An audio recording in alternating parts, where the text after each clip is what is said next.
सबके मन में एक डर था कि ये इतना सुविधा तो दे रही है, पर क्या ये जॉब्स को रिप्लेस कर देगी। पर चैट जीपीटी के सक्सेस से वो फ्रंट डोर एक ही रात में हिलने लगी कि चैट जीपीटी यूएस बार एग्जाम पास कर सकती है, वो भी टॉप 10 परसेंटाइल के साथ। उन्हें सीईओ के पोस्ट से हटा दिया, वो भी अचानक, बिना किसी वार्निंग के और बिना किसी प्रॉपर इंफॉर्मेशन के। और उनके लोड को संभालने के लिए उनके टीम को रात रात भर जगना पड़ता था। अब GPT-3 बहुत ब्रिलियंटली परफॉर्म करती थी तो कभी बिल्कुल बकवास परफॉर्म करते थे। इसी हर तरफ एआई की दुनिया में आगे बढ़ने के लिए एक रेस शुरू होगी और सही मायने में इस रेस में असली विनर तो हम यूजर्स होंगे। अगर मैं आपसे कहूं एक ऐसे प्रोडक्ट का नाम लेना है जिसे सिर्फ 2 महीने में ही 10 करोड़ से भी ज्यादा लोग यूज करने लगे, तो आपके दिमाग में किसका नाम आएगा? फेसबुक, इंस्टाग्राम या टिकटॉक? पर इन सब में से किसी ने भी ये कारनामा नहीं किया। तो बात है 30 नवंबर 2022 की, जब एक कंपनी ने अपने वेबसाइट पर एक लिंक डाला और इससे पहले कोई ऐड नहीं, कोई प्रेस कॉन्फ्रेंस नहीं, बस ट्विटर पर लिखा था ट्राई टॉकिंग टू इट, और बस फिर दुनिया ही बदल गई। आज मैं आपको वो पूरी कहानी सुनाऊंगा कि कैसे एक छोटी सी एआई कंपनी ने ऐसा कुछ बनाया जो कि पूरे टेक्नोलॉजी इंडस्ट्री को हिला के रख देती है। और इस कहानी की शुरुआत होती है एक डिनर टेबल से। साल 2015 में पैलो ऑल्टो का एक घर, अंदर बैठे हैं कुछ लोग, और ये लोग कोई नॉर्मल इंसान नहीं थे। एक तरफ थे इलॉन मस्क, जो उस समय स्पेस एक्स और टेस्ला दोनों को एक साथ चला रहे थे, और दूसरी तरफ थे सैम ऑल्टमैन, वो बंदा जो अपने 30 साल की उम्र में ही सैकड़ों कंपनीज को पैसे दिया करता था। और इनके साथ बैठे थे कुछ इंजीनियर्स, रिसर्चर्स और थिंकर्स। पर उस डिनर टेबल पे कोई खुशी का माहौल नहीं था। वो सब लोग एक डर में थे, और ये डर रियल था, क्योंकि उस वक्त एआई रिसर्च मोस्टली गूगल और फेसबुक जैसे कंपनीज के हाथों में थी, और उनका एक ही गोल था, अपना प्रोडक्ट बेहतर बनाओ और ज्यादा से ज्यादा पैसे कमाओ। तो इसी चीज को देखते हुए उस रात डिनर करते हुए उन लोगों ने सोचा क्यों ना इन कंपनीज के एक तरफा डोमिनेंस को खत्म किया जाए। और फिर दिसंबर 2015 में ओपन एआई का जन्म हुआ। और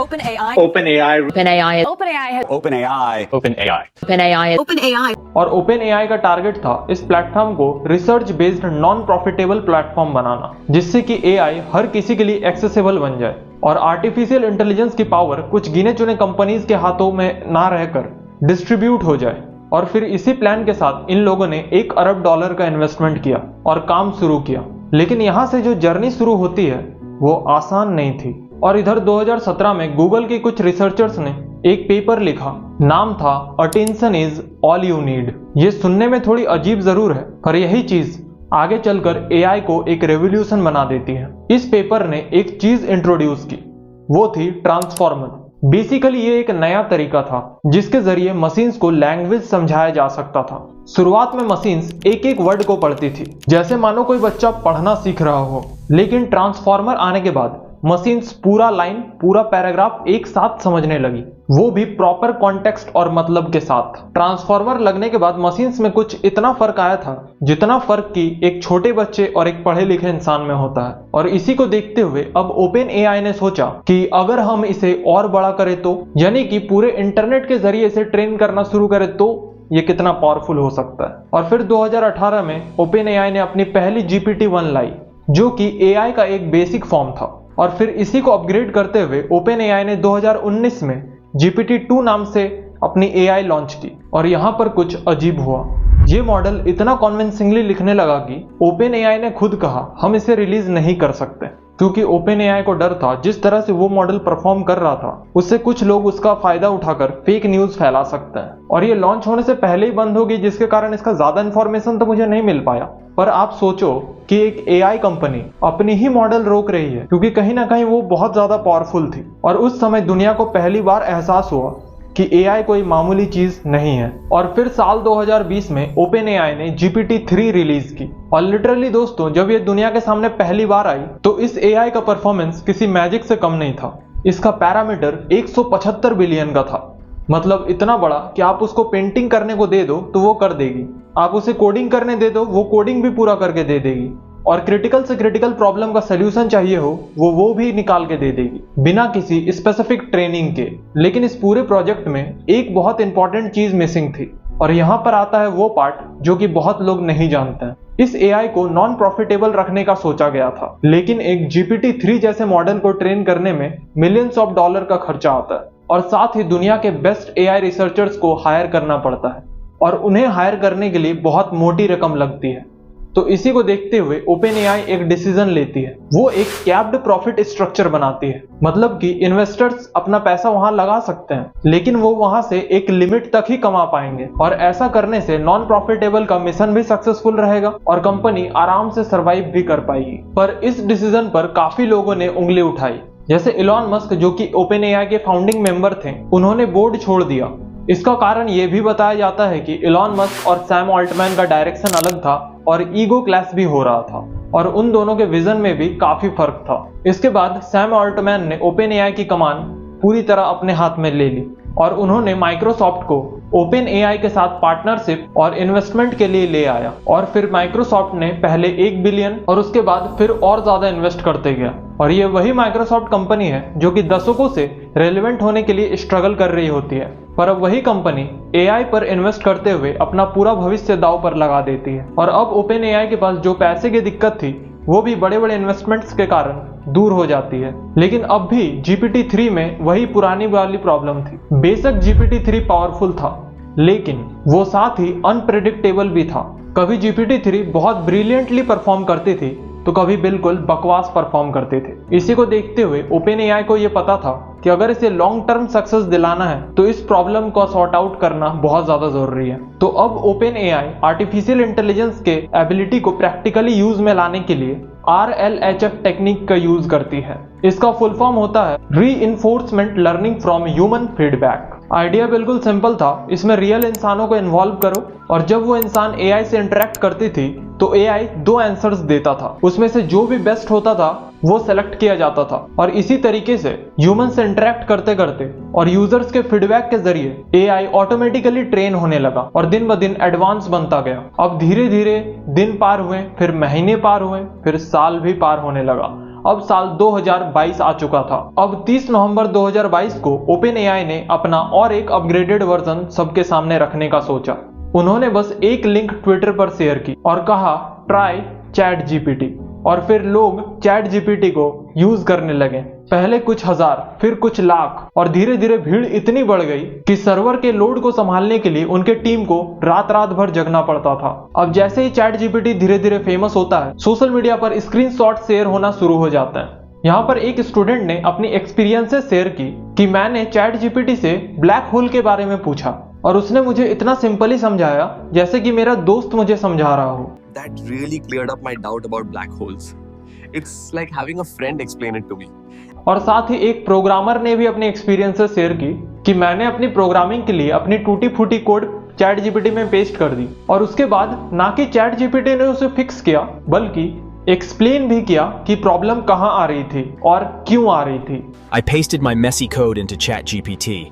It fixed the bugs instantly and explained exactly what the problem was and why it was happening. साथ ही जो काम करने में घंटों लगते थे वो सेकंड्स में होने लगे। यहाँ तक तो ठीक था, पर रिसर्च करते हुए मुझे एक स्टोरी मिली जो कि कहीं ना कहीं थोड़ी सी इमोशनल है। तो क्या होता है, एक औरत ने चैट जीपीटी से कहा कि उसके पापा अभी इस दुनिया में नहीं रहे, पर वो उनके लिए कुछ लिखना चाहती है ताकि अपने पापा के फ्यूनरल में वो पढ़ सके। तो उसके बाद चैट जीपीटी ने कुछ बेसिक डिटेल्स मांगी, जैसे उनके पापा की शख्सियत कैसी थी, उन्हें क्या पसंद था या उनके लाइफ में सबसे स्पेशल क्या हुआ था, बस। और फिर चैट जीपीटी अपना रिजल्ट देता है और उस रिजल्ट को देखकर उस औरत का कहना था ये सब एग्जैक्टली वही लिखा था जो मैं एक्चुअल में कहना चाहती थी, पर मैं उसे अच्छे से बोल नहीं पा रही थी। और ये इंसिडेंट चैट जीपीटी को और भी ज्यादा वायरल कर देती है। और फिर चैट जीपीटी में 5 दिन में 10 लाख यूजर्स आए और फिर 40 दिन में 1 करोड़ यूजर्स आए और देखते ही देखते 2 महीने में चैट जीपीटी के 10 करोड़ से भी ज्यादा यूजर्स हो गए। पूरे इतिहास में कोई ऐप, कोई प्रोडक्ट कभी भी इतनी तेजी से ग्रो नहीं हुई थी। अब सोचो ये सब देख के गूगल की क्या हालत हो रही होगी, क्योंकि 20 साल से किसी को भी कुछ सर्च करना होता था तो उसके पास सिर्फ एक ही ऑप्शन था, वो था गूगल। सिर्फ वही एक फ्रंट डोर हुआ करता था, पर चैट जीपीटी के सक्सेस से वो फ्रंट डोर एक ही रात में हिलने लगी। गूगल के अंदर कोड रेड डिक्लेयर हुआ, मतलब सब कुछ छोड़ो और ये प्रॉब्लम सॉल्व करो, क्योंकि उस समय गूगल वो कंपनी हुआ करती थी जिसके पास वर्ल्ड क्लास एआई रिसर्च थी और गूगल चैट जीपीटी से कम्पीट करने के चक्कर में हड़बड़ाहट में बार्ड नाम से अपनी एआई लॉन्च कर देती है। GPT rival Google Bard has finally been introduced in India. Bard, Google's conversational generative artificial intelligence chatbot is being rolled out in और अच्छे से रिसर्च एंड डेवलपमेंट ना होने के कारण बार्ड ने पहले ही डेमो में टेलीस्कोप के बारे में गलत इंफॉर्मेशन दिया और जिसके कारण एक ही दिन में गूगल का मार्केट कैप कुछ बिलियन डॉलर्स नीचे आ गया। और इधर माइक्रोसॉफ्ट ओपन एआई के साथ मिलकर मौके का पूरा फायदा उठा रही थी। उन्होंने अपने बिंग में चैट जीपीटी डाला और फिर अपने एमएस ऑफिस और क्लाउड में भी एआई को डाला। और सिर्फ माइक्रोसॉफ्ट ही नहीं, बाकी की पूरी दुनिया भी एक अलग ही लेवल पर चैट जीपीटी का इस्तेमाल कर रही थी। जैसे स्टूडेंट्स अपना होमवर्क कंप्लीट करने के लिए चैट जीपीटी का भरपूर इस्तेमाल करने लगे। कई यूनिवर्सिटीज ने इसी को देखते हुए पॉलिसीज बनाना शुरू किया, तो कई ने तो एआई को अपने सिलेबस में ही शामिल कर लिया और साथ ही बाकी सेक्टर्स भी चैट जीपीटी का इस्तेमाल करने लगे। जैसे लॉ फर्म्स ने सोचा कि हम कॉन्ट्रैक्ट्स रिव्यू करने में एआई का इस्तेमाल कर सकते हैं। वहीं हॉस्पिटल ने सोचा ये मेडिकल नोट्स काफी आसानी से लिख सकता है। पर सबके मन में एक डर था कि ये इतना सुविधा तो दे रही है, पर क्या ये जॉब्स को रिप्लेस कर देगी? कहीं ना कहीं लोग इस बात से डर रहे थे और ये डर पूरी तरह से काल्पनिक नहीं थी। एक स्टडी आई जिसने बताया कि चैट जीपीटी यूएस बार एग्जाम पास कर सकती है, वो भी टॉप 10 परसेंटाइल के साथ ही मेडिकल एग्जाम्स SAT भी पास कर सकती थी चैट जीपीटी। तो डर कहीं ना कहीं होना जायज था। अब इधर ये सब चल ही रहा था कि साल 2023 में एक ट्विस्ट आता है और ऐसा होगा ये किसी ने एक्सपेक्ट नहीं किया था। ओपन एआई के बोर्ड ने सैम ऑल्टमैन को फायर कर दिया, उन्हें CEO के पोस्ट से हटा दिया, वो भी अचानक, बिना किसी वार्निंग के और बिना किसी प्रॉपर इंफॉर्मेशन के। और उसके बाद जो अगले 5 दिन में हुए वो किसी नेटफ्लिक्स के शो से कम नहीं था, क्योंकि 700 से ज्यादा ओपन एआई के एम्प्लॉयज ने लेटर साइन किया कि अगर सैम ऑल्टमैन को वापस नहीं लाया गया तो वो सब भी जॉब छोड़ देंगे। इधर माइक्रोसॉफ्ट ने भी सैम ऑल्टमैन को तुरंत जॉब ऑफर किया और इधर इन्वेस्टर्स ने भी ओपन एआई के बोर्ड पर प्रेशर बनाना शुरू कर दिया था। और इतने प्रेशर्स के कारण ओपन एआई के बोर्ड ने सैम ऑल्टमैन को फिर से CEO बना दिया। पर बोर्ड के काफी मेंबर्स रिजाइन कर चुके थे और ये दर्शाता है कि कंपनी के अंदर कहीं ना कहीं क्लासेस चल रहे थे। हो सकता है इन सब बातों पर चल रही हो कि एआई को कितनी तेजी से डेवलप करना है, प्रोग्रेस पहले या सेफ्टी पहले, क्योंकि ये सब सवाल अभी भी उलझा हुआ था।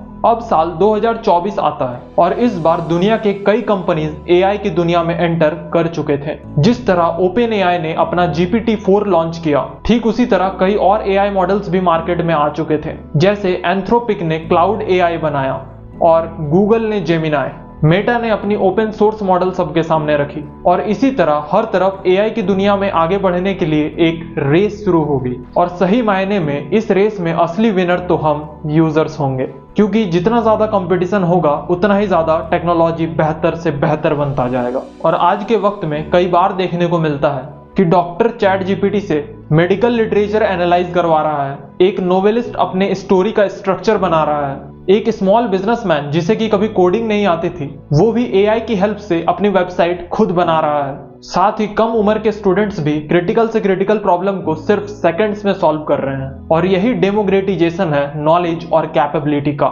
लेकिन साथ में ये सवाल भी उठता है कि इन फ्यूचर जॉब्स का क्या होगा, कहीं कुछ लोग इसका गलत इस्तेमाल तो नहीं करेंगे। और ये सारे सवाल जायज भी हैं, क्योंकि एआई एक इतनी ज्यादा पावरफुल चीज है जिसे कि पूरी तरह कंट्रोल में नहीं रखा जा सकता। लेकिन दोस्तों, एक चीज जो हमेशा से होती आई है कि जब भी कोई बड़ी टेक्नोलॉजी आती है तब ऐसी बातें स्वाभाविक तौर पर चलने लगती है। जैसे जब प्रिंटर आया था तब लोगों ने कहना शुरू कर दिया था कि अब कोई भी कुछ भी प्रिंट करेगा, सच और झूठ सब बराबर हो जाएंगे, और कुछ हद तक हुआ भी। लेकिन साथ में लोग जब टेक्नोलॉजी को धीरे धीरे संभालने लगे तो ये ऑटोमेटिकली बैलेंस में आ गया।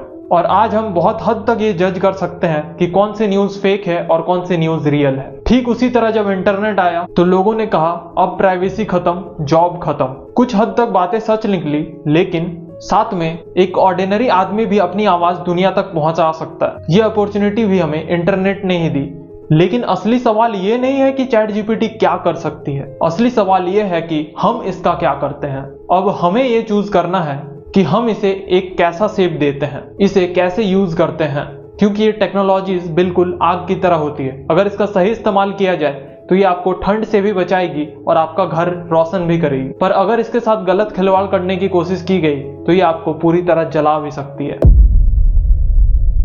दोस्तों, अगर ये वीडियो आपको अच्छी लगी हो तो एक शेयर जरूर कर दें, क्योंकि ये बातचीत एआई के बारे में है, फ्यूचर के बारे में है और ऐसी कॉन्वर्सेशंस ज्यादा से ज्यादा लोगों तक पहुंचनी चाहिए। बाकी दोस्तों, आप सभी से एक ही रिक्वेस्ट है कि सब्सक्राइब फ्री होती है तो प्लीज कर दिया करो, ताकि मैं आप लोगों के लिए ऐसे ही वैल्यूएबल वीडियोस लाता रहूं। So please subscribe and give your support. बाकी इलॉन मस्क की सक्सेस स्टोरी वाली वीडियो आ रही होगी, क्लिक करके जरूर देखें।